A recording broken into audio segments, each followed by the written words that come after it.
Eu estou feliz em poder compartilhar com vocês, então, nessa manhã, essa data tão especial para nós, né, evangélicos, evangélicas de confissão luterana.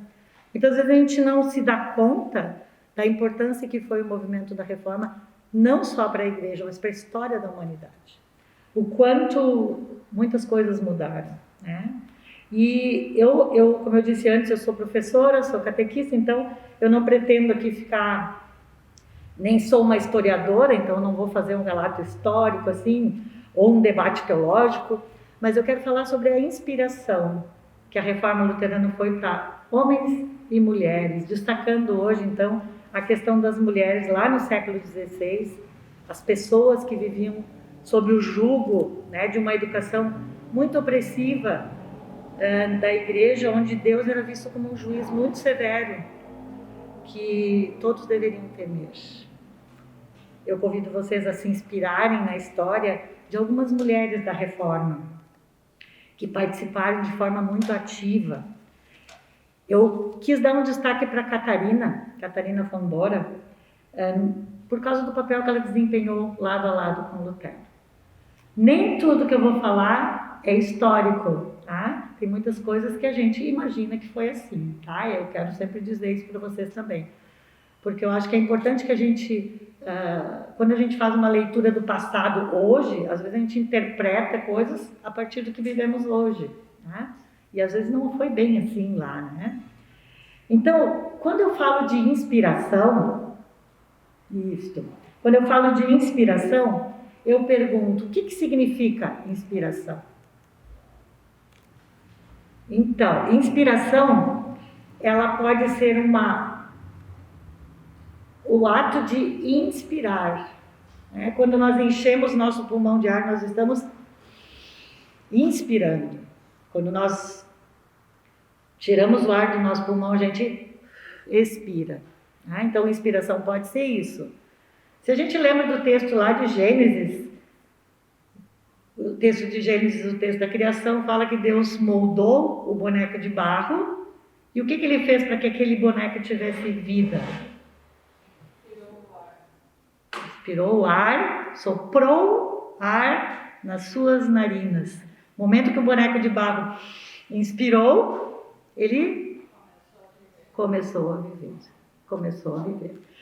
E o expirar, o que é? É quando você...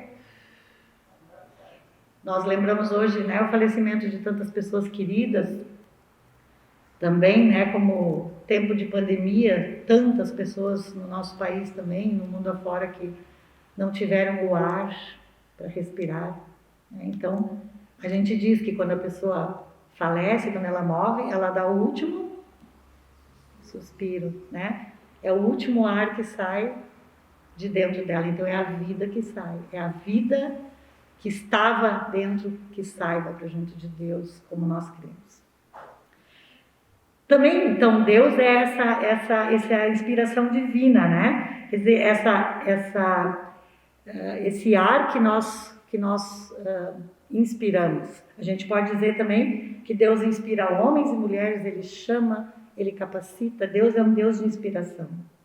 Também a criatividade, né? Por quê? Porque nos move nessa capacidade que a gente tem de inventar, de inovar. Lutero precisou ter essa capacidade criativa naquele tempo, no meio do mundo, como estava configurado, como ele vivia.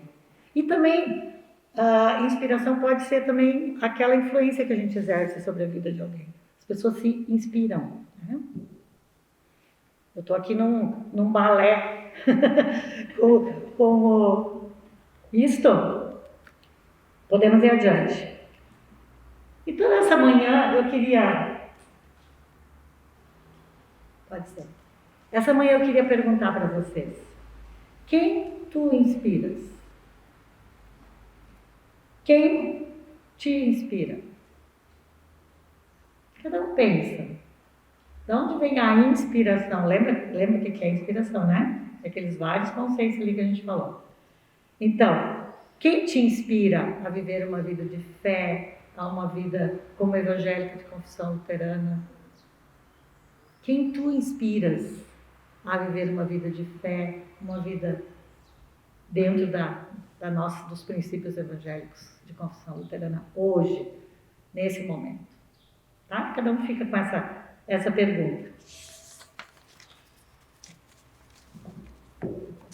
Tem várias coisas que podem ser inspiradoras, né? Por exemplo, uma paisagem bonita. Tem muitos escritores, poetas, que quando eles querem escrever um texto, querem fazer uma poesia bonita, alguma coisa, o que eles fazem? Eles vão para lugares bonitos para se inspirar, né? Quantas vezes a gente também, olhando uma paisagem bonita, o pôr do sol do Guaíba, por exemplo, a gente se emociona. Isso talvez inspira a gente a lembrar de alguém, a fazer alguma coisa por alguém. Também pessoas famosas podem ser inspiradoras. Tem muita gente que se inspira em pessoas famosas. Tem gente de todos os setores, aqui ficou meio pequeno, né, para vocês, mas eu coloquei a Malala, por exemplo, né, essa menina que sofreu muito por ser mulher, por ser menina, e venceu, hoje trabalha com educação também, né? Outra pessoa, por exemplo, Mandela, foi uma inspiração para um povo inteiro, né? O próprio Pelé foi inspiração para tantas crianças pobres e humildes que viram nele talvez alguém que inspirou a lutar, a buscar uma vida melhor. E assim todos os outros que eu coloquei ali, né? Silvio Santos, por exemplo, sempre diz que ele era camelô e conta e reconta essa história, e talvez inspira muita gente hoje que leva uma vida simples, que trabalhando duro, trabalhando muito, talvez possam conseguir algum lugar, algum espaço também na sociedade, né? Como a Luísa, do Magazine Luiza, que está sempre dando exemplos, né? De quanta luta, mas também de vitórias, né?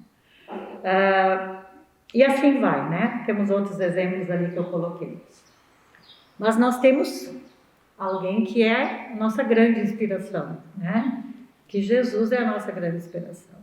E talvez a gente possa dizer assim que essas palavras de Jesus, quando ele diz: "Vinde a mim todos que estáis cansados, oprimidos, sobrecarregados, eu vos aliviarei", talvez sejam sopros de vida nas nossas narinas diariamente, né? Que nos fazem ter coragem, ter força, ter fé de seguir a caminhada.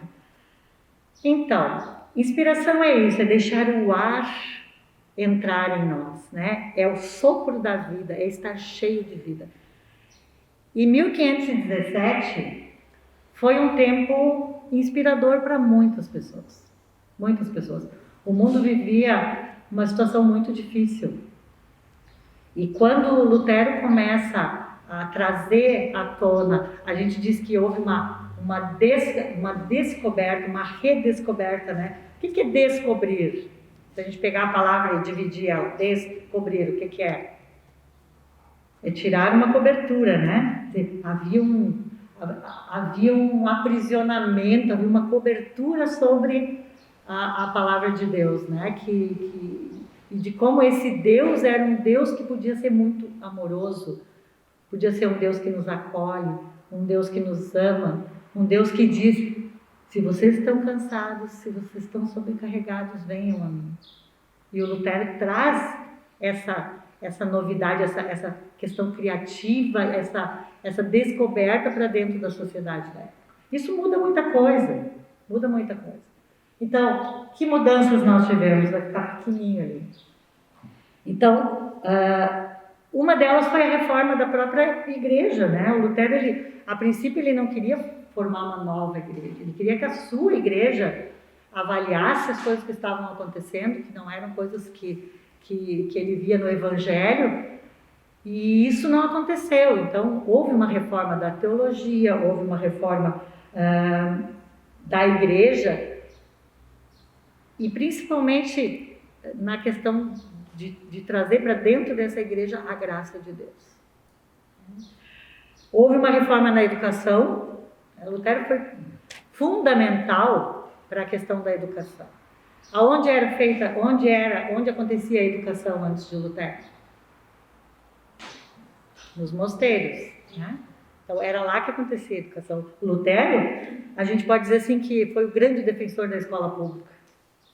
A gente fala na linguagem de hoje, ele foi o grande defensor da universalização do ensino, que a gente fala até hoje, 500 anos depois, nós ainda estamos falando que o ensino tem que ser universal, tem que ser para todas as pessoas, que todos têm que ter o direito a estudar e a melhorar, a se desenvolver a partir do ensino.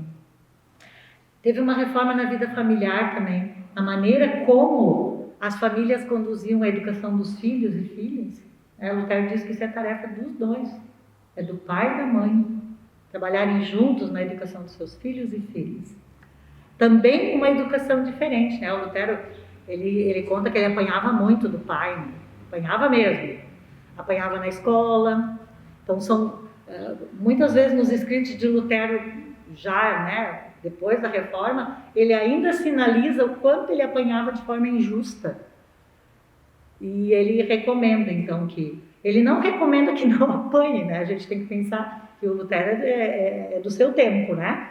Como eu disse antes, não podemos avaliar o Lutero a partir de tudo que nós vivemos 500 anos. Mas ele diz que a gente tem que fazer a educação dos filhos de forma amorosa, de forma afetuosa, né? E mesmo quando, isso dito lá, né? Mesmo quando é necessário castigar, que a criança saiba por que está sendo castigada e que ela esqueça a vara e lembre do ensinamento. Né? São palavras dele. Então, é uma mudança muito grande também na relação familiar. E uma outra mudança, então, é na própria vida comunitária. Como eu disse antes, vocês conhecem a história do sapateiro, né? Que o sapateiro vem perguntar para Lutero: Lutero, o que eu faço para servir a Deus? E o que ele responde? Quem é que conhece essa história? Seja um bom sapateiro e cobre o preço justo. Aí vocês vão estar servindo a Deus. Né? Então, Lutero traz um outro jeito de ver. A Idade Média, né, a relação era, para você servir a Deus, você tem que ir para os conventos, você tem que ir para os mosteiros. Fora deles não tem serviço a Deus. Para você ser salvo, vocês lembram, né, da história da Reforma? Para você ser salvo, tem que comprar indulgência, tem que fazer penitência, tem que cumprir aquele monte de regras que a igreja impõe, porque a salvação ela está lá no mosteiro, só com aqueles. Então você tem que trabalhar muito pela sua salvação. Lutero diz: não é assim. Cada uma de vocês são sacerdotes, são sacerdotisas, e na vida de vocês, no dia a dia, vocês podem servir a Deus. Como pessoas que têm um sacerdócio, como pessoas que creem. E essas mulheres, então, que eu me proponho a falar um pouco para vocês hoje. Mulheres foram inspiradas e inspiraram. Num tempo onde mulheres tinham só uma função, né? Ou elas iam para o convento para fugir de um casamento, ou elas eram muito cedo, elas casavam e elas tinham que viver, então, sob o jugo. Né? Vocês lembram que a reforma trouxe uma outra relação na família, mas antes disso, então, sobre o jugo do casamento. Então, essas mulheres se inspiraram nesse movimento e atuaram de forma participativa. A gente, nesses 500 anos de história da Reforma, muito pouco se falou sobre o que é que as mulheres fizeram, o que é que elas escreveram, o que é que elas pensaram e a importância delas no movimento da Reforma. Eu lembro que no ensino confirmatório eu aprendi, talvez vocês também, que o Lutero era casado e que a esposa dele se chamava Catarina von Bock. O que mais a gente aprendeu? Talvez um pouquinho como é que ela fugiu, né? Aquelas histórias, mas a gente não sabe qual foi a participação efetiva dela. Nunca se falou isso. Como ela participou de forma efetiva na história da Reforma? Então, Catarina é uma pessoa muito especial, muito especial. A Catarina, ela nasceu em Leipzig, né? E a mãe dela faleceu quando ela era muito pequenininha, ela tinha 5 anos, quando a mãe faleceu. E o pai, com muito medo, né, do que poderia acontecer com essa menina, ele levou ela para o convento, com 5 anos. para receber uma boa educação e os textos dizem que é para proteger de um mau casamento, né? Que ela pudesse então ter uma vida, uma preocupação desse pai com essa filha, que ela pudesse ter uma vida boa. E ela foi ordenada freira então em 1515. Se a gente faz a conta ali, ela tinha 16 anos quando ela foi ordenada freira. Qual era a vantagem de estar no convento para uma mulher? O que vocês acham daquele tempo, lá do século XVI? Podia estudar, e elas estudavam latim, elas estudavam grego, elas estudavam vários temas, né? De música, elas estudavam história, elas estudavam matemática, elas estudavam de tudo dentro do convento. Então essa era uma vantagem de estar lá. As outras não iam para a escola, as que casavam, né? Não havia escolas públicas, né? Para todo mundo, eram poucas escolas e todas ligadas à igreja. Então a gente pensa assim que Catarina, ela... nós não estamos entendendo muito bem. Obrigada, pode passar a próxima. Então, a Catarina, ela foi muito importante no movimento da Reforma. Muito importante. Não uma importância assim, sim, ela foi casada com Lutero, por isso ela se tornou famosa e foi importante. Não, ela teve uma participação efetiva. Quem fez uma pesquisa muito bonita sobre isso, a partir de estudos também, que foram feitos na Alemanha e outros lugares, foi a Schwester Hutschut Brackmeier, que trabalha na Casa Matriz, lá em São Leopoldo, e eu me apropriei de algumas coisas que ela escreveu para a gente falar aqui. Então, esta Catarina, ela participou de uma forma muito especial. O que aconteceu? Essas freiras que estavam dentro do convento, de alguma forma elas ficaram sabendo, né? Hoje a gente ia brincar que é a rádio corredor, né? Porque naquele tempo não tinha WhatsApp, não tinha Facebook, não tinha televisão, nada. Como é que aquelas freiras lá dentro do convento ficaram sabendo das ideias de Lutero, das ideias da Reforma? Alguém levou algum escrito para elas, né? E elas se reuniram e disseram: nós não vamos ficar mais aqui dentro. Olha o que o Lutero está dizendo. Ele está dizendo que a gente pode viver a fé fora do convento, que nós podemos viver e servir a Deus fora daqui, fora dos muros do convento. Então, o Lutero fica sabendo, eles escrevem uma carta para ele, e ele organiza com um amigo dele chamado Leonardo Kopp uma fuga para Catarina e mais 11 amigas lá do convento. Imagine a situação. O Lutero maquinando com um amigo ir lá buscar as freiras no convento. Olha que isso ia dar manchete no Fantástico hoje, né? E olha o que eles fazem. Esse Leonardo Kopp foi lá entregar peixes para a Semana Santa. E vocês imaginam umas barricas assim onde tinha peixe dentro. Agora vamos usar a imaginação. A gente não sabe se foi bem assim, né? Mas umas barricas de peixe. Ele vai lá na cozinha, derrama o peixe. Quem entra dentro das barricas? As meninas. Elas entram dentro das barricas, ele pega e foge. E leva para quem? Leva para o Lutero. E aí o Lutero, né, tem escritos que dizem que ele disse assim, que ele ficou muito feliz, porque ele viu que elas tinham muita fé, que elas amorosamente queriam servir a Deus fora do convento, mas ele ficou desesperado também. O que eu vou fazer com 12 freiras agora? Então, qual era a preocupação dele?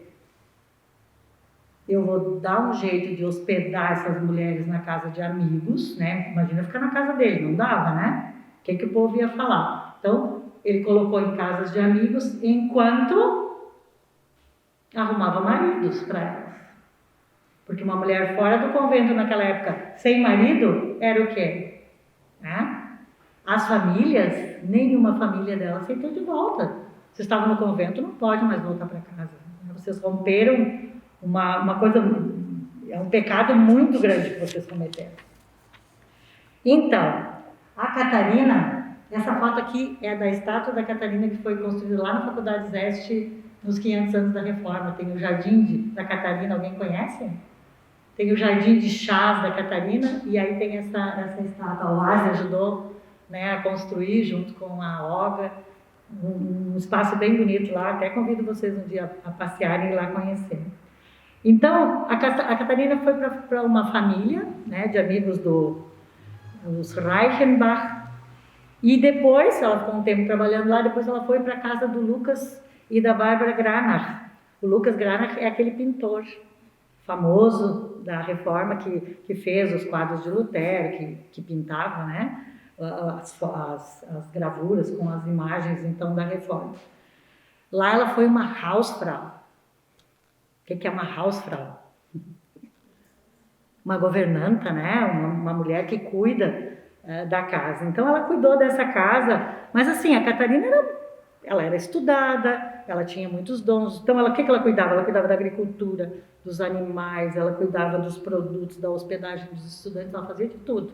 A gente pode dizer que ela foi uma bela de uma administradora, né?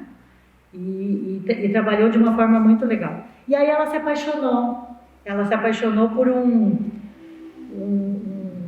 uma pessoa que era amiga lá do Lucas Granach, o Jerônimo Baumgartner. Ela se apaixonou por ele e queriam casar, então, os dois. E ele foi, então, consultar a família se podia casar, e a família disse: nem pensar. Tu vai casar com uma fugitiva de um convento? Ah, não vai mesmo. E ele não conseguiu se impor, então a Catarina, as outras iam casando, as outras freiras que fugiram com ela, e ela ia ficando, né? Aí o Lutero disse: vou arrumar um outro namorado para a Catarina. E ele, então, conseguiu um outro amigo, o Gaspar Glatz, e foi dizer para ela: olha, consegui um amigo, então agora então tu vai casar, vai dar tudo certo.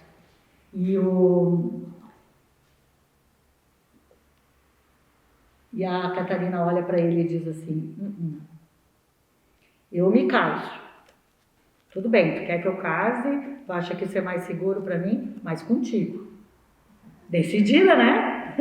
Imagina, 500 anos atrás ela pediu Lutero em casamento. Que situação, colocou ele numa furada. Por quê? Porque o Lutero, ele defendia sim o casamento dos pastores, né? Dos padres que tinham se tornado, então, estavam dentro do movimento. Ele defendia o casamento dos sacerdotes, mas ele nunca tinha pensado em casar, porque ele tinha muito medo que ele seria assassinado por causa das ideias dele. Ele era muito perseguido mesmo por causa das ideias, estava sempre se escondendo, né? Em todas aquelas histórias que ele vai para o castelo de Augsburg, tem tantos outros lugares onde ele se esconde de medo de ser morto. Então ele disse: como é que eu vou ter uma família? Logo minha esposa vai ficar viúva, vou ter filhos, então eu não quero casar de nenhum. Só que a Catarina insistiu e... Pode passar? Essa é a parte então que ele tentou casar com a outra. Pode passar? E tanto ela insistiu que eles casaram. Então,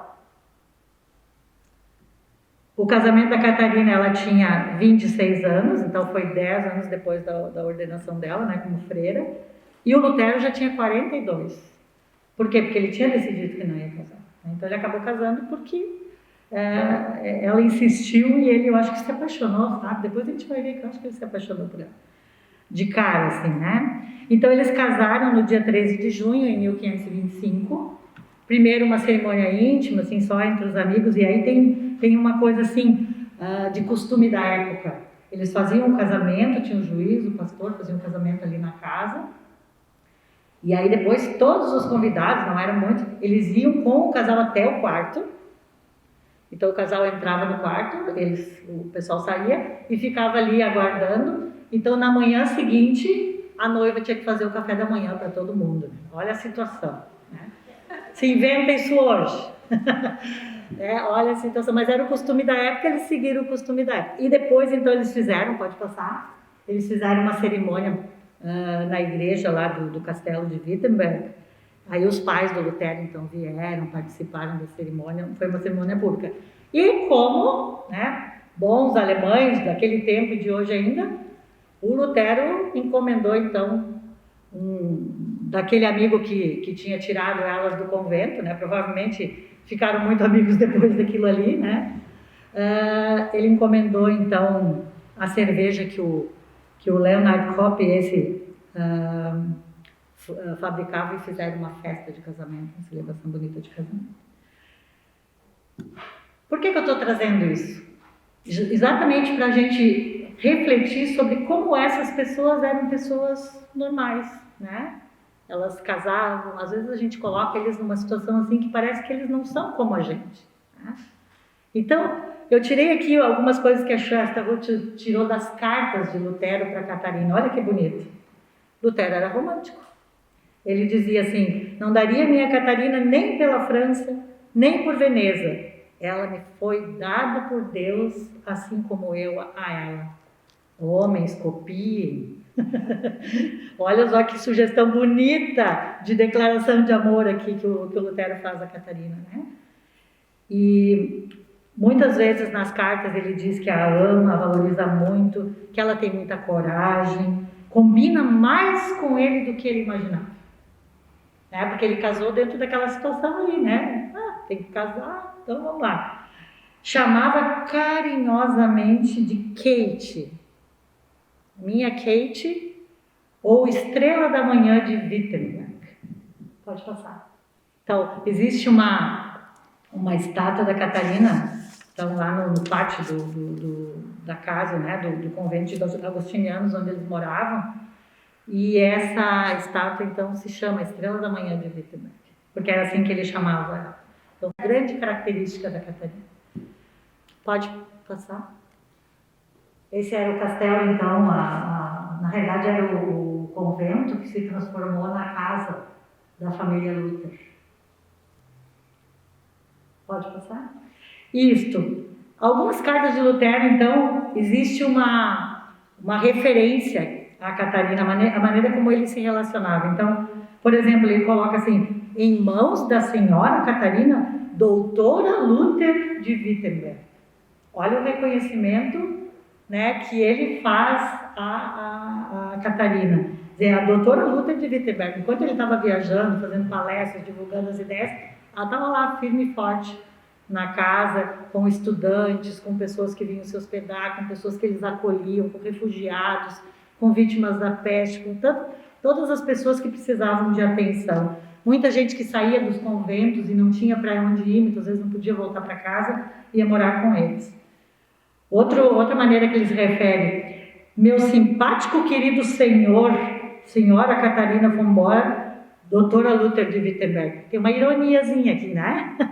Tem uma piadinha aqui, parece assim que ele está dizendo: tu está querendo ser, né, que senhora absoluta aí da casa, né? Ou então, querido senhor Kate, né? Então, tipo assim, eu vou me referir a ela, querido senhor Kate, porque, entre aspas, será que era ela que mandava? Então, ele assinava as cartas sempre de forma muito carinhosa. Todas as cartas que se tem hoje do Lutero para Catarina, ele assinava sempre teu amorzinho, Martin Luther. Então a gente vê que era uma relação realmente amorosa que eles tinham.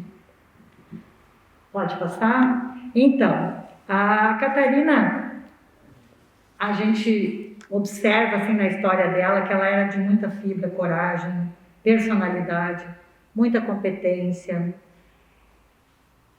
E a gente via que ela entendia de muitas coisas, muitas coisas. Ela entendia de hospedagem, ela entendia de medicina caseira, então muitos chás, muitas formas de tratamento que tinha naquele tempo, né, de medicina caseira, ela utilizava, e as pessoas vinham lá para que ela pudesse medicar, né, entre aspas. Agricultora, ela era cervejeira, ela fabricava cerveja nos porões ali do convento, cuidava de animais, né? Então tinha pecuária envolvida nisso também, teologia, a gente não pode esquecer que ela veio de um convento, ela estudava muito, e ela continuou estudando e ajudando Lutero aí na reflexão sobre os princípios do luteranismo. Educação, música, né? Então era uma pessoa que, além de mãe, esposa, companheira, ela tinha muitos atributos e com certeza ela contribuiu muito para as ideias da Reforma Luterana lá no século XVI. Né? Conta uma história que certa vez o Lutero estava muito deprimido.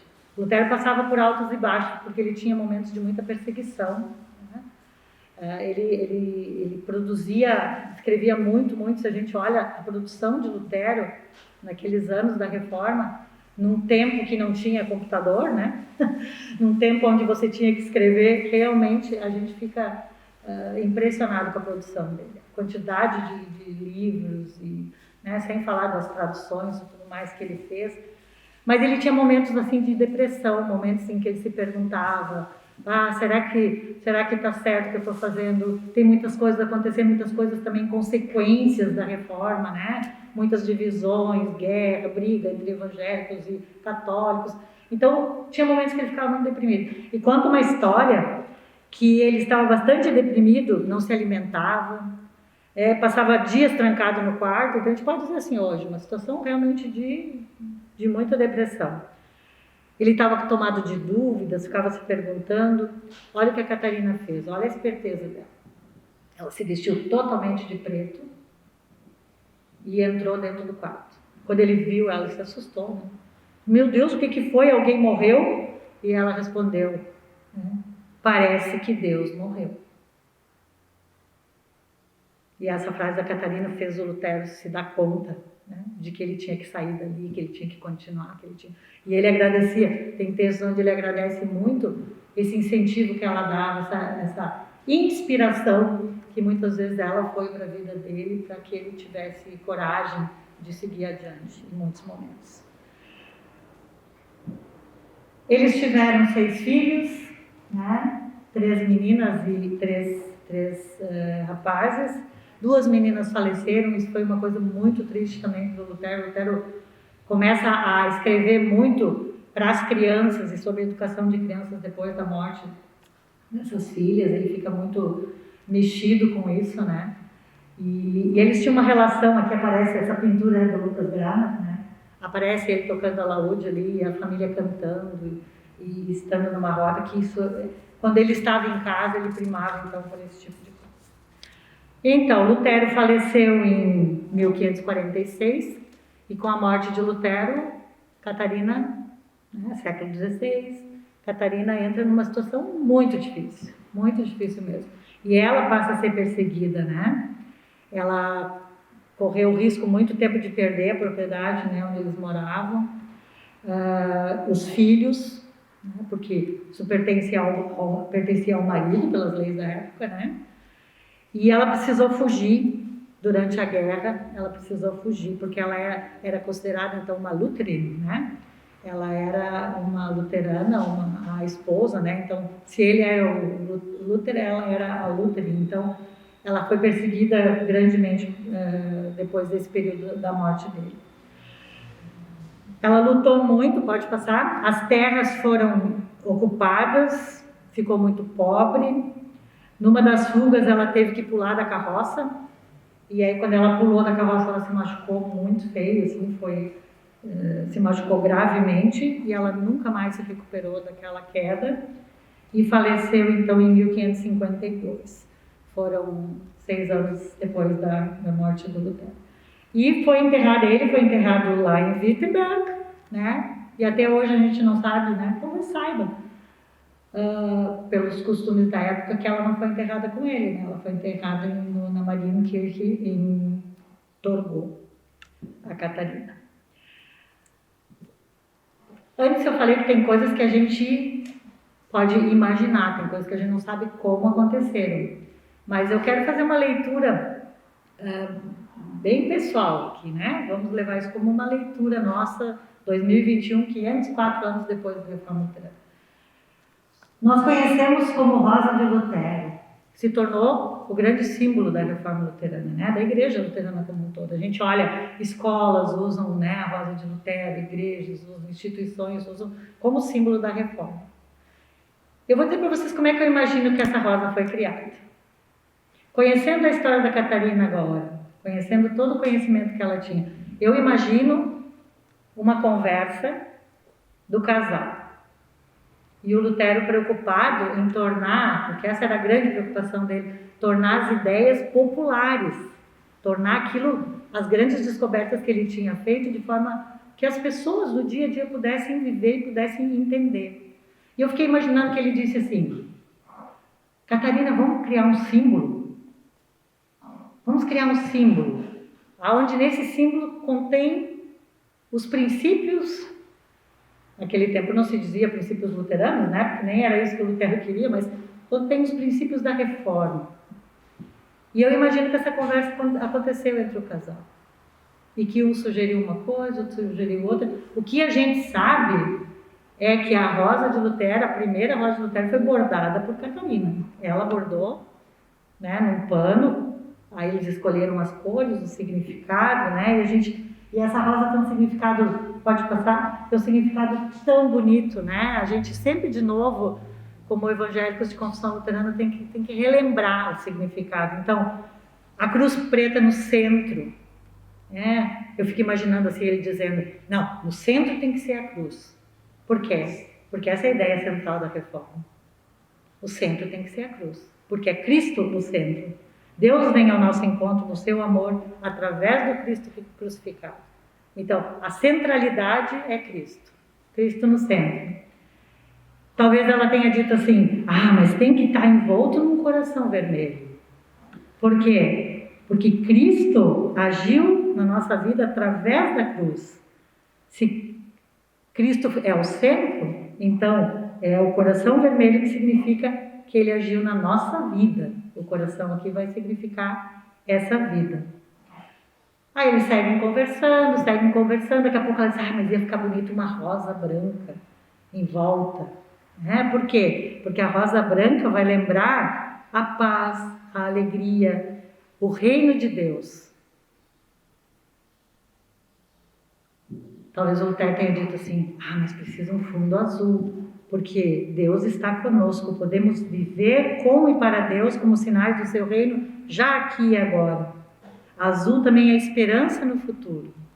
E eles vão conversando e talvez cheguem a uma conclusão que em volta de tudo isso tem que ter um anel dourado. Por quê? Porque é o metal mais precioso e ele representa as dádivas que recebemos através da cruz e ressurreição.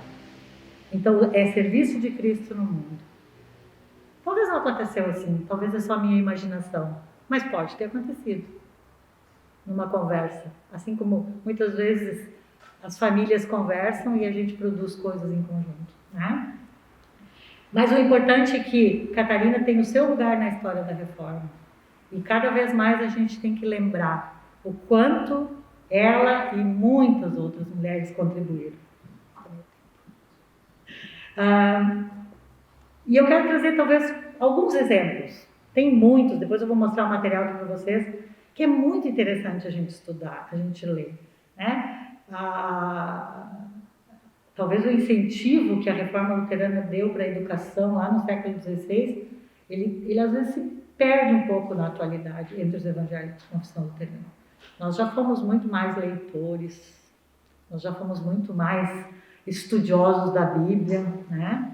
Então, os escritos da reforma, eles são lidos em todas as regiões. E aí muitas mulheres também criam coragem e começam a contribuir do jeito delas, como Lutero dizia, ali onde você está, na profissão que você tem. Uma delas foi Catarina de Cel. Olha o que ela escreve. Senti-me como se alguém me puxasse da terra, do inferno atroz e amargo, para o lindo e doce reino dos céus. Né?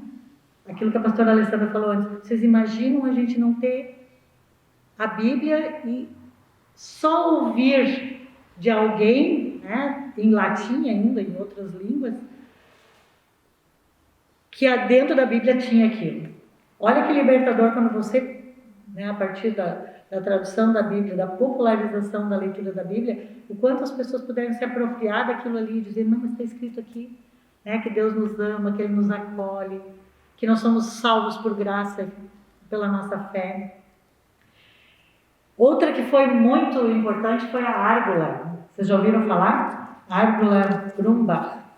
A Árgula fez um manifesto público contra a condenação de um professor na Universidade de Ingolstadt. Ele defendia os princípios da reforma e foi condenado por causa disso, né, dentro da universidade. Ela fez aquela... Gente, sempre lembrando, 1500, ela é de 1500, faleceu em 1554. Ela fez 30 mil exemplares de panfletos contra a demissão desse professor e a favor das ideias luteranas naquele tempo. Ela participou da Dieta de Augsburg, onde foi escrito a Confissão de Augsburg. Ela, como mulher, participou. Lutero, num dos escritos lá do livro de orações, ele coloca assim, que ela era um instrumento especial de Cristo. Então, uma pessoa que foi extremamente importante dentro da reforma. Outra que foi importante foi a Elisabeth Koschwitz. Ela foi uma das mais influentes na época da reforma. Por quê? Porque ela residia em Dresden e ela escreveu milhares de cartas pedindo por paz entre católicos e evangélicos. Né? Vocês sabem que pós ideias da reforma surgiu toda essa guerra, né, entre luteranos e católicos. O Lutero sofreu demais por causa disso. E ela escreve, então, muitas cartas. Quando o esposo dela faleceu, ela assumiu o governo e ela permitiu a liberdade religiosa. Mesmo tendo se convertido ao luteranismo, ela disse, não, o princípio do luteranismo é a liberdade. Como é que eu vou obrigar as pessoas a serem luteranos? Estou ferindo o princípio básico, né? Então, ela é uma das que cria as condições para que as pessoas com consciência possam fazer isso. Tem a Vibrandes Rosenblatt também, que ela, junto com o esposo, abriu a primeira casa paroquial protestante. Olha só que interessante isso. E acolheu vítimas, então, refugiados, vítimas da guerra, vítimas da peste, né? Naquele tempo se vivia basicamente uma pandemia como nós estamos vivendo hoje.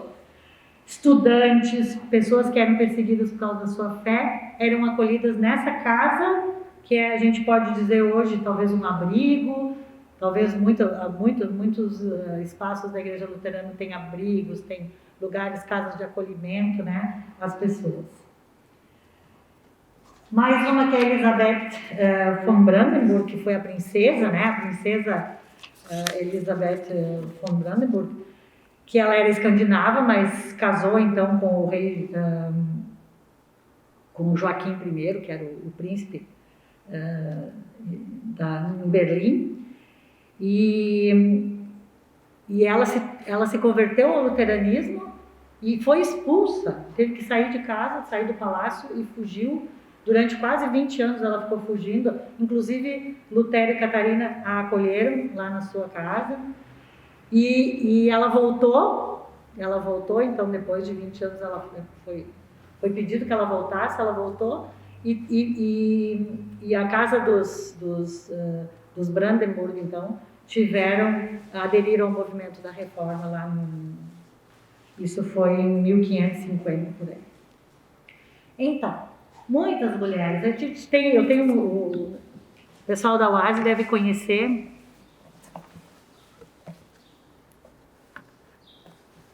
esse livro que foi produzido pela editora Sinodal. Vocês conhecem? Onde se chama Abordando Memórias, História de Mulheres do Movimento da Reforma.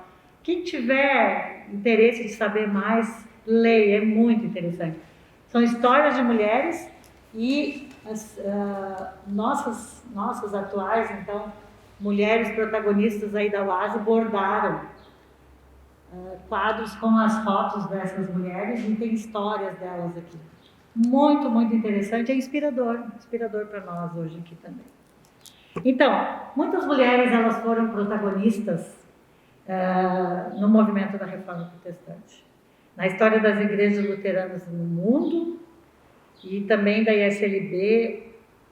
A gente sabe que tem muitas mulheres que foram e são protagonistas hoje, né? Homens e mulheres que trabalham para a divulgação do Evangelho, que fazem a sua tarefa a partir dos princípios luteranos, no dia a dia da vida. compreendem que a sua profissão, seja professor, seja cozinheiro, seja advogado, seja zelador, seja o que for, a sua profissão é o seu ministério. A igreja chama alguns para ministérios ordenados, mas os demais todos têm o seu ministério. O ministério de divulgar a palavra de Deus para as outras pessoas, para que elas também possam experimentar a libertação através da fé, através da graça. 504 anos depois, a gente pode dizer o que nós aprendemos com essas mulheres. Como inspiramos pessoas hoje, a partir do Evangelho, a viverem somente pela fé, somente pela graça, somente pela Escritura, somente por Cristo, os 4 pilares da Reforma Luterana. Os princípios da Reforma continuam sendo atuais hoje. Eles são atuais para a educação. Como eu disse antes, nós ainda precisamos buscar a universalização do ensino. Tem uma frase de Lutero, se ainda tem um tempinho, tem uma frase de Lutero que ele diz assim: por isso certamente caberá ao conselho e às autoridades dedicarem o maior esforço à juventude. Eles, sendo curadores, foram confiados a eles os bens, a honra, o corpo e a vida de toda a cidade. Portanto, eles não agiriam responsavelmente perante Deus e o mundo se não buscassem com todos os meios, dia e noite, o progresso e a melhoria da cidade. Agora, o progresso de uma cidade não depende apenas do ajuntamento de grandes tesouros, da construção de muros, de casas bonitas, de muitos canhões e de fabricação de muitas armas. Inclusive, onde há muitas coisas desse tipo e aparecem alguns loucos, o prejuízo é tanto pior e maior para aquela cidade. Muito antes, o melhor e mais rico progresso para uma cidade é quando tem muitas pessoas bem instruídas, muitos cidadãos sensatos, honestos e bem educados. Esses, então, podem ajuntar, preservar, usar corretamente riquezas e todo tipo de bens. É uma frase que podia estar na capa de um jornal hoje. Parece que foi tirado de um jornal dessa semana. E é uma frase de Lutero há 504 anos atrás. Essas mudanças, pode passar? Essas mudanças que aconteceram ao longo da história, elas nos desafiam ainda hoje. Sejam mudanças na educação, sejam mudanças na vida familiar, sejam mudanças na vida comunitária. Que a gente não esqueça que nós recebemos um legado de levar os princípios da Reforma Luterana adiante como comunidades de confissão luterana. E eu quero então encerrar esse nosso momento aqui com uma oração do Martinho Lutero, que virou um hino também. E eu ia convidar que a gente lesse junto, pode ser? Querido Deus, dá-nos teu Espírito, para que encontremos consolo em tua ressurreição. Cresçamos diariamente na fé, na confiança e na esperança, e finalmente alcancemos a bem-aventurança. Amém.